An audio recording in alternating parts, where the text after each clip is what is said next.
जब तक आपको फॉर्मेशन नहीं आती, जिस तरह ये देखें ये हे है, अब ये इसकी तख्ती आपने पहले से अलहदा से पढ़ी हुई है।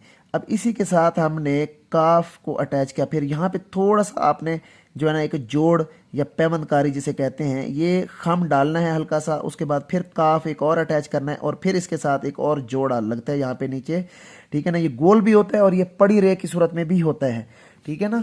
इसको मैं थोड़ा सा जूम करके आपको दिखाऊं तो इस खम को अगर आप गौर से देखें तो इसी के साथ हमने शेप ऑफ बोट लगा देनी है या बे लगा देनी है। यानी शेप ऑफ बोट का मतलब बे, ये कश्ती की शक्ल आपको मैंने बताई थी कि बे लिखने के लिए आपके दिमाग में एक शक्ल बैठनी चाहिए कि आपने कश्ती जो होती है इसका एक एंगल तिरछा होता है और एक एंगल इसका बिल्कुल सीधा होता है, ठीक है ना।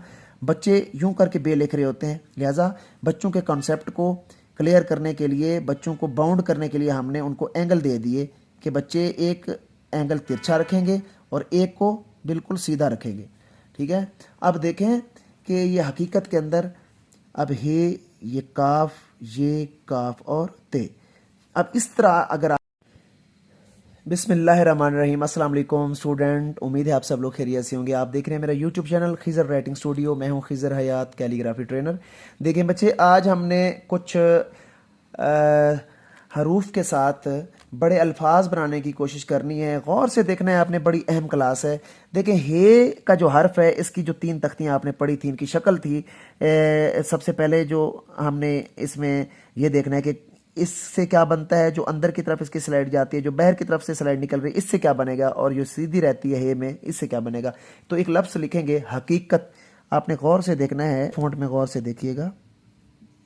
ये हे, ये काफ और फिर यहाँ पे काफ और ये पड़ी रे, ठीक है। ये जो खम नुक्कर सी ये नज़र आ रही, ज़्यादा नहीं होनी चाहिए, भाषे नॉर्मल होनी चाहिए। अब इसके साथ हमने ते डाल देना है।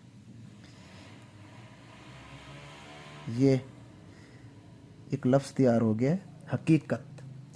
अब इसको पेन के साथ जब आप लिखते हैं तो अपने मुताबिक आप इन्हें इसको जगह देनी है लाइन के ऊपर। ये है, उसके बाद ये काफ और फिर आपने यहाँ पे पैमद लगाना है और उसके बाद ते, हकीकत।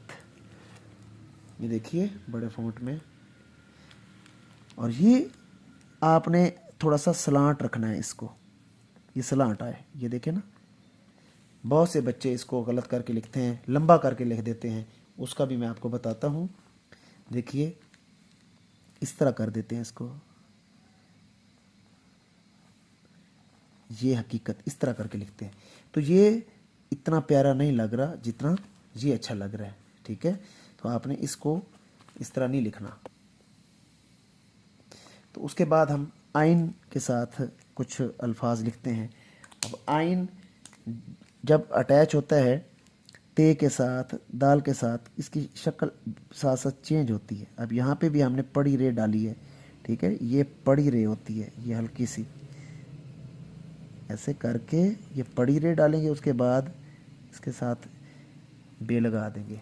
अब ऐसे ही इसको जीम के साथ लिखने की कोशिश करते हैं एक आज की सूरत में। तो कैसे लिखेंगे, ये देखें ऐसे सीधी और उसके बाद यूं, आज, ये इसकी शक्ल है। उसके बाद ये वाला जो आइन होता है दरमियान में जब लिखा जाता है, इसको किस तरह आपने लिखना है। इसके साथ आपने पहले तवज्जो से इसकी फॉर्मेशन को समझना है कि 2 के हेड को हमने करना है डबल। 2 का जो डिजिट होता है ना, अब इस हेड को डबल करना होता है तो ये वाला आइन बनता है। देखना कैसे, ये देखिए ये आइन बन गया ना। अब यहाँ से गौर से देखें, ये 2 का हेड है, ये 2 का हेड लग रहा है।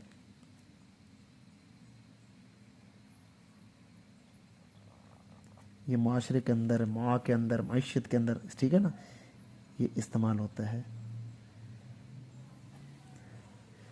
ठीक है। तो आपने इसको पेन के साथ जब लिखना है तो क्या करना है, ये देखें मीम आइन, ये देखें ये तख्ती आपने बार बार करनी है, मीम और आइन की। इसी तरह बे और आइन की, ये ऐसे अब बे आइन अलिफ आ, फिर मीम और आइन अलिफ आ। इसी तरह मीम और आइन, इसी तरह बे और आइन, ये ऐसे लिखा जाएगा, इसकी ये शक्ल है। अब कुछ स्वाद के साथ हम बना के देखते हैं। स्वाद, ये खम डालना है आपने हल्का सा, ठीक है। अब मीम, स्वाद और ये बे। उसके बाद अब एक नाम है मुसअब, मीम, ये स्वाद, ये आइन और उसके बाद ये बे, मुसअब। तो एक और है मीम, स्वाद, अलिफ, मसा, इब, ये ऐसे लिखे जाएंगे। अब एक और चीज़ है शोशा। अब इसकी क्या डेफिनेशन है? अब जहाँ पे एक से ज़्यादा दंदाने आ जाए ना, तो वहाँ पे शोशा लगाना बहुत ज़रूरी है। तो शोशे की क्या डेफिनेशन है? शोशा दंदानों को सेपरेट करने के लिए इस्तेमाल किया जाता है, ठीक है। अब फ़र्ज़ करें, मैं अभी आपको बताता हूँ कि देखें, एक लफ्ज़ मैंने लिखा है हमेशा, बड़े फ़ॉन्ट में देखना, ये है, ये मीम। अब ये जो मैंने लंबी सी, ये जो मैंने ऊपर ले गया हूँ ना, इसको शोशा कहते हैं, इसको। अब इसी के साथ हमने दंदाने डालने हैं सीन के, ये 3 दंदाने सीन के और एक हे का। ये शोशा ये के नुक्तों को रिप्रेजेंट कर रहा है, ये के 3 नुक्ते आ गए। तो अगर हम बगैर शोशे के जब हम लफ्ज़ लिखते हैं, अब देखें ये शोशा है, तो बगैर शोशे के हम यूं करके लिखते हैं और बच्चे बड़ी गलती करते हैं। ये देखें, ये अब कोई पता नहीं है ये के कितने दंदाने हैं, कौन से हैं, शीन के कितने दंदाने हैं, हे के कौन सा है। तो ये इस तरह की एक आरी सी चला दी गई है, तो ये गलत है, इसके आपने ख्याल करना है। शोशे का कंसेप्ट आपको आना चाहिए। इसी तरह गौर से देखना, एक और लफ्ज़ है बेशतर। देखें ये बे, और ये ऊपर थोड़ा सा निकाला मैंने शोशा, ये 3 दंदाने सीन के और उसके बाद ये तेरे तर, बे, ये शीन और तेरे तर, ये बेशतर। इसके अंदर भी शोशे का कंसेप्ट। इस तरह मैं के अंदर देखो गौर से, ये मीम, ये ऊपर थोड़ा सा मैंने निकाला और इसके साथ नून गुना, ये क्या है? शोशा है, मैं। तो ऐसे ही आपने हैं के अंदर ये है, ये देखें मैं, हैं। तो ये शोशे का आपको पता चल गया। तो उम्मीद है आज का सेशन आपको अच्छा लगा होगा।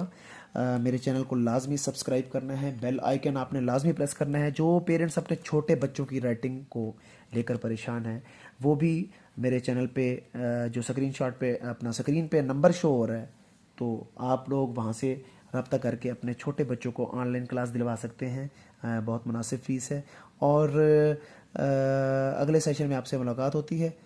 तो अपना ढेर सारा ख्याल रखिएगा। खुदा हाफिज़।